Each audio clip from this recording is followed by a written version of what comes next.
Class 12 के सभी विद्यार्थी ध्यान दीजिएगा, जो आपका भूगोल का एमपी बोर्ड में 11 अक्टूबर का जो पेपर होने वाला है, वहाँ पेपर देखिए कुछ इस तरह का आपका पेपर रहेगा। देखिए सेम टू सेम यही पेपर आपका ऑल एमपी में आने वाला है। ठीक है, तो समय ना गंवाते हुए हम इसके देखिए निर्देश से प्रश्न को पढ़ते हैं। देखिए निर्देश दिए गए हैं। सबसे पहले प्रश्न में आपको 5 सही विकल्प दिए हुए रहेंगे। निम्नलिखित में से कौन सा एक भौगोलिक सूचना का स्रोत नहीं है? तो ठीक है, तो सबसे पहले का जाएगा आपका चंद्रमा में चट्टानी पदार्थों के नमूने। दूसरे की यदि हम बात करें एशिया महाद्वीप का सबसे अधिक जनसंख्या वाला देश, तो वो चीन है। ठीक है, निम्न में से कृषि कौन सी क्रिया प्राथमिक क्रिया नहीं है? तो देखिए गेहूं जो है वो निम्नलिखित में से कौन सी क्रिया प्राथमिक क्रिया नहीं है? ठीक है, तो देखिए इसमें ध्यान से आप देखेंगे तो कृषि, वानिकी, खनन और संचार। तो देखिए संचार जो है सेवा क्षेत्र के अंतर्गत आता है। ठीक है, इसके बाद में निम्नलिखित में से कौन सी रोपण फसल नहीं है? तो देखिए गेहूं जो है वहाँ रोपण फसल नहीं है। भारत में नागरिक बस्ती के लिए कम से कम कितनी जनसंख्या होनी चाहिए? तो लगभग 5,000 जनसंख्या तो होनी ही चाहिए। ठीक है, चलिए अगला प्रश्न है हमारा रिक्त स्थान का। तो रिक्त स्थान को देखते हैं। 6 रिक्त स्थान आपसे पूछे जाएंगे।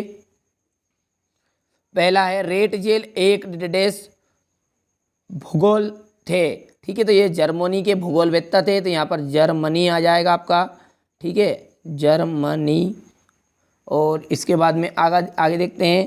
ठीक है, तो लोगों की संख्या और भूमि के बीच के अनुपात को क्या कहते हैं? जनसंख्या घनत्व कहते हैं। क्या कहते हैं उसे? जनसंख्या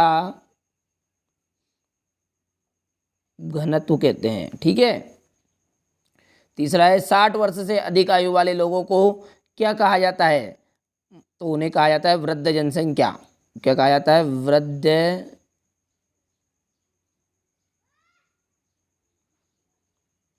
वृद्ध जनसंख्या। ठीक है, चलिए इसके बाद में चौथा देखते हैं। समतल क्षेत्रों में ग्रामीण बस्तियों का प्रतिरूप किस तरह का दिखाई देता है? तो वो दिखाई देता है आयताकार। ठीक है, अब पांचवा देखते हैं। पांचवा क्या कह रहा है? जन्मदर तथा मृत्यु दर के बीच के अंतर को क्या कहते हैं? जनसंख्या की वृद्धि कहते हैं। तो क्या कहते हैं उसे? जनसंख्या की वृद्धि कहते हैं। ठीक है, चलिए समाज और पर्यावरण के बारे में डेश तक पहुंच की मुक्ति का मूलाधार है। तो ज्ञान जो है वो क्या है? उनकी मुक्ति तक का मूल आधार है। ठीक है, चलिए क्वेश्चन नंबर 3 को देखते हैं। तो सही जोड़ी दी गई है इसमें आपसे। पहली सही जोड़ी क्या है? भारत में गरीबी। ठीक है, तो भारत में जो गरीबी है उसका जाएगा अनियंत्रित बेरोजगारी। ठीक है, तो यहाँ पर ये पहला हो गया आपका अनियंत्रित बेरोजगारी। पटना का जाएगा प्राचीन नगर। सामुदायिक प्राकृतिक संसाधन। ठीक है, तो इसका जाएगा साझा संपत्ति संसाधन। और ट्रक कृषि, तो देखिए ट्रक कृषि यहाँ पर देखिए डबल से रिपीट हो गया है अनियंत्रित बेरोजगार। तो यहाँ पर जाएगा आपका ट्रक कृषि जो आ जाएगी आपकी क्या आएगी? सब्जियाँ पैदा करना आ जाएगा। और जनसंख्या नियंत्रण, और जनसंख्या नियंत्रण का आपका जाएगा साझा। देखिए जनसंख्या जो नियंत्रण है उसका अंत में आ जाएगा आपका कि परिवार नियोजन। ठीक है, तो ये आपका क्या? परिवार नियोजन। चलिए एक वाक्य में उत्तर को देख लेते हैं। तो एक वाक्य में उत्तर क्या कह रहे हैं आपके? देखिए जिस किसी देश का जो वास्तविक धन है वो क्या होता है? उस देश के निवासी, उस देश के जो निवासी होता है वहाँ उस देश के क्या होते हैं? वास्तविक धन होता है। तो उस देश के निवासी।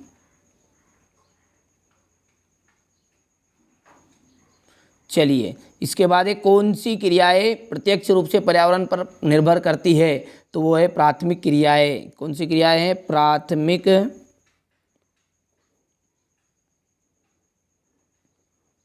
क्रियाएं। चलिए विश्व नगरी का एक उदाहरण देना है। तो विश्व नगरी का एक उदाहरण है वांशीगठन। वांशीगठन। चलिएगा इसके बाद है भारत सरकार ने कौशल और विकास तथा उद्यमिता के लिए नीति कब बनाई? तो 2015 में। भारत में किन 2 देशों से सर्वाधिक प्रवास है? तो बांग्लादेश और पाकिस्तान। क्या लिखेंगे आप इसका? बांग्लादेश और पाकिस्तान। और स्मॉल इज ब्यूटीफुल नामक पुस्तक किसने लिखी थी? तो वो है सुभाकर।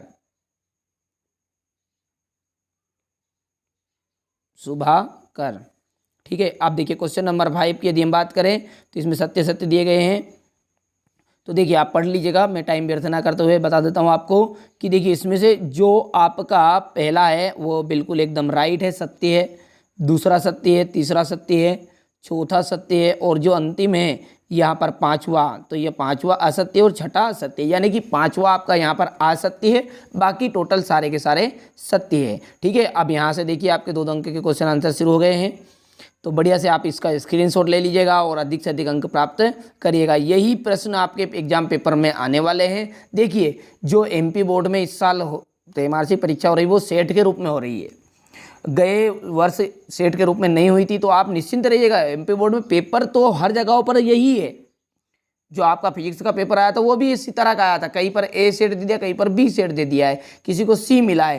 ठीक है, पर लेकिन ये प्रश्न वही थे, आगे पीछे। क्वेश्चन नंबर 5 का क्वेश्चन नंबर 6 में आ जाएगा, क्वेश्चन नंबर 6 का क्वेश्चन नंबर 19 पे आ जाएगा, 19 में आ गया। बस ऐसा ही प्रश्नों को आगे पीछे किया है, बाकी पेपर आपका यही होने वाला है। तो बढ़िया से आप कंप्लीट कर लीजिएगा। तो आशा करता हूँ मेरे द्वारा दी गई जानकारी से आप संतुष्ट होंगे। और अभी तक चैनल सब्सक्राइब नहीं किया तो सब्सक्राइब करिएगा और साथ साथ नोटिफिकेशन ऑन करिएगा, ताकि जैसे ही दूसरे पेपर मेरे पास उपलब्ध हो उसका वीडियो बनाऊँ तो तुरंत आपके पास नोटिफिकेशन मिल जाए।